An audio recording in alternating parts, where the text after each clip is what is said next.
기어이 그 마지막 칼날을 꺼내 드는구나. 그 말을 들은 순간 장미애는 무릎이 살짝 흔들렸다. 그러나 그녀는 눈을 감고 다시 뜨며 버텼다. 독고탁의 마지막 반격은 예상했던 것보다 훨씬 더 치밀했고 그 끝은 훨씬 더 지독했다. 것이 조용해진 듯한 어느 날 저녁, 뉴스 속보로 속삭이듯 전해졌다. 신라주조 장미애 이사 과거 부정청탁 및 뇌물 혐의 조사 착수? 기사에는 익명 제보자가 제출한 녹음 파일이 증거로 언급돼 있었다. 그 안엔 20년 전 장미애가 막걸리 원재료 공급사 대표에게 계약 유지를 대가로 수표를 요구하는 목소리가 담겨 있었다. 음질은 흐릿했지만 목소리는 분명 그녀였다. 문제는 그 시점의 사건이 이미 공소시효를 넘었느냐 여부가 아니라 현재 LX 호텔 브랜드 이미지에 얼마나 치명타가 되느냐는 것이었다. 한동석은 참담한 심정으로 장미애를 불렀다. 그분이 맞습니까? 저 목소리? 맞아요. 그때 저는 무너져 있었고 무너진 상태로 버텼어요. 그때는 그게 다였어요. 이 일은 단순한 옛 과오가 아니었다.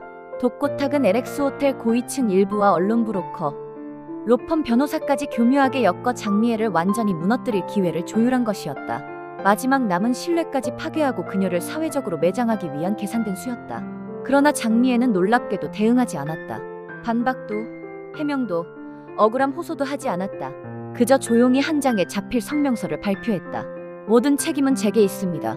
제가 받은 만큼 더 이상 누군가를 속이지 않겠습니다. 그 성명서는 오히려 대중의 심금을 울렸다. 한 여자의 고백이라는 키워드가 SNS를 타고 퍼졌고 오히려 LX 호텔 측은 진정성을 이유로 그녀를 두둔하기 시작했다. 그러나 독고탁은 거기서 멈추지 않았다. 며칠 뒤 그는 오강수를 찾아갔다. 넌 니네 엄마가 저지른 일 다 알고 있지? 강수는 대답하지 않았다. 독고탁은 혼잣말처럼 말했다. 그래, 누가 지 엄마 아들 아니랄까봐 똥고집은. 네 엄마 닮아서 고집도 세고 멍청해. 하나만 알고 둘은 몰라? 그러니 이런 무모한 일이 저지르지 망할. 그 말에 강수는 고개를 들었다. 독고탁의 눈엔 눈물이 맺혀 있었다. 내가 장미애를 망가뜨리면 너도 망가질 줄 알았어. 근데 아니더라. 넌 날 보고 분노했지만 장미애 보고는 안쓰러워하더라. 그날 밤 독고세리는 그 소식을 접한 후 독고탁에게 달려갔다. 아버지, 도대체 어디까지 가려는 거예요? 정말 엄마를 그렇게까지 망가뜨려야 속이 시원했어요? 그녀는 아버지를 찾아가 원망하며 말했다. 이젠 부끄러워요, 아버지.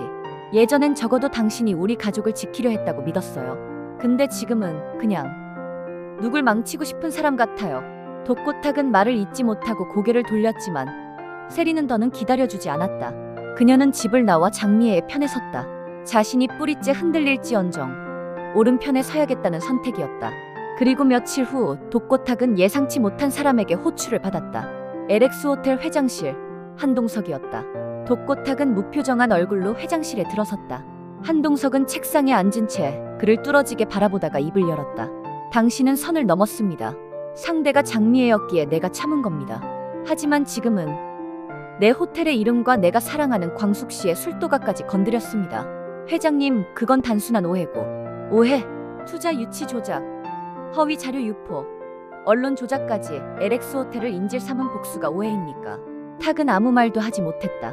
LX는 당신이 상상하는 것보다 훨씬 무겁고 단단한 이름입니다. 이 회사는 한 사람의 망상으로 흔들릴 수 없습니다. 한동석은 전화를 들고 단호하게 지시했다. 법무팀 독고탁 씨에 대해 민사 형사 조치 전면 착수하세요. 아, 그리고 언론 브리핑은 제가 직접 하겠습니다. 독고탁은 그제야 자신이 돌이킬 수 없는 선을 넘었다는 걸 깨달았다. 한동석은 마지막으로 말했다. 누군가를 무너뜨리려 할 때 가장 먼저 무너지는 건 자기 자신입니다. 당신은 그걸 보여줬어요. 그 말을 끝으로 독고탁은 회장실을 조용히 나왔다. 복도에 선 그의 어깨는 처음으로 처져 있었다. 독고탁은 그날 밤 자신의 비밀 금고에 보관하던 모든 자료를 꺼냈다. 거기엔 신라주조의 회계 조작뿐 아니라 술도가의 초기 투자금 편취 내역까지 정리돼 있었다.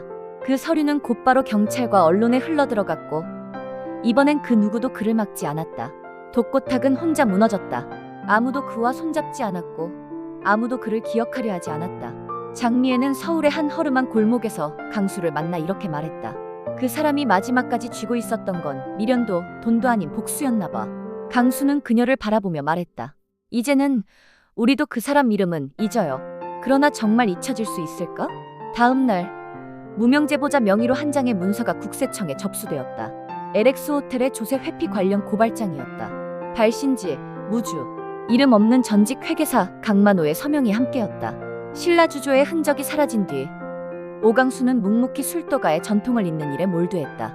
그는 말이 적었지만 행동으로 모든 걸 보여주는 사람이었다. 형 오천수와 오흥수는 그를 중심으로 점차 뭉쳐들었고 마광숙조차 요즘은 막내 도련님이 제일 믿음직스럽다고 말할 정도였다. 그는 술도가의 새로운 대표로 선출되었다. 누구보다도 무게를 실어주지 않던 장인들과 직원들이 먼저 그에게 신뢰를 보였기 때문이었다.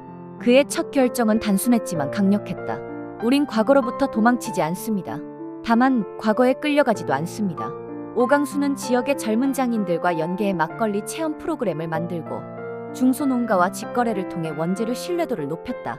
언론은 그를 장인의 리더십이라 불렀고 술도가는 다시 주목받기 시작했다. 그를 지지한 것은 단지 형제들뿐만이 아니었다. 마광숙은 강수의 손을 꼭 잡으며 말했다. 이제 정말 강수 도련님께 맡겨도 되겠어요. 우리 술도가 잘 이끌어갈 수 있죠. 오천수는 그와 함께 유통 전략 회의를 열었고 오흥수는 생산 라인을 다시 손보며 말했다. 형, 이번엔 우리가 제대로 보여줘야 돼. 아버지가 지키지 못한 이름 우리가 다시 살리자. 그리고 술도가의 마당에서 직원들이 자발적으로 모여 새로운 브랜드 로고를 그리기 시작했다. 모두가 오강수를 중심으로 움직이고 있었다. 그러던 어느 날 국세청 고발장을 쓴 익명의 인물 강만호가 조용히 강수를 찾아왔다. 내 어머니와 독고탁 그리고 나 셋 다 죄인이었지. 그런데 넌 뭘 선택할 거냐? 오강수는 잠시 생각에 잠겼다. 저는 술도가를 선택했습니다. 복수도 변명도 회피도 아닌 지금 제가 있어야 할 자리를요. 그 말을 들은 강만호는 묵묵히 고개를 끄덕였다. 그리고 다시는 그의 앞에 나타나지 않았다. 며칠 후 독고탁은 긴급 체포되었다. 위조 서류 제출, 명예훼손, 공문서 위조 혐의로 경찰은 그의 자택과 사무실을 전격 압수수색했고 언론은 일제히 그의 몰락을 보도했다. 수갑을 찬 채 포토라인 앞에 선 그는 마지막까지 고개를 들지 않았다. 단 한마디 그는 이렇게 말했다. 난 억울해. 원래부터 다 내 거였어. 술도가도 신라주조도 전부 내 거였다고. 그 말은 오히려 대중의 냉소를 자아냈다. 그는 구속 기소되어 재판을 받았고 실형 선고를 받으며 옥중으로 향했다. 모든 끝이 그렇게 찾아온 듯했다. 그로부터 얼마 뒤 장미애는 짧은 수감 생활을 마치고 조용히 사회로 복귀했다. 법원은 그녀의 자진 자수와 반성 그리고 사건 전후의 피해 복구 노력을 참작해 집행유예로 판결을 내렸다. 출소하는 날 교도소 앞에는 낯익은 사람들이 서 있었다. 오강수, 마광수, 오천수, 오흥수 그리고 독고세리까지. 장미애는 멈춰섰다. 차마 그들을 제대로 바라볼 수 없었다. 그러나 먼저 다가온 사람은 마광숙이었다. 이제 됐어요. 누구보다 괴로웠을 거 아네요. 그 정도면 됐어요. 장미애 씨. 이어 오강수가 말했다. 우리 집에 가요. 그동안 고생 많으셨어요. 오천수는 가방을 들어주며 농담처럼 말했다. 우리도 한때 사고 좀 쳤으니 동업자끼리는 용서해야지. 자 누나 두부 먹어요. 일부러 새벽에 시장에서 직접 사온 손두부예요. 오흥수는 아무 말 없이 그녀에게 따뜻한 미소를 지어보냈다. 장미애는 그 자리에서 참았던 눈물을 터뜨렸다. 그 눈물은 죄책감도 고통도 아닌 받아들여졌다는 안도였다. 그날 밤 술도가의 불빛은 따뜻하게 켜져 있었고 마당 한편엔 장미애를 위한 작은 상이 차려졌다.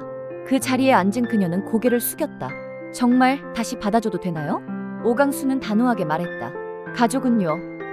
죄를 용서하는 게 아니라 다시 시작하게 해주는 사람들이에요. 술도가의 밤하늘엔 막걸리 냄새가 은은히 퍼졌고 장미애의 가슴에도 처음으로 평온한 숨이 내려앉았다.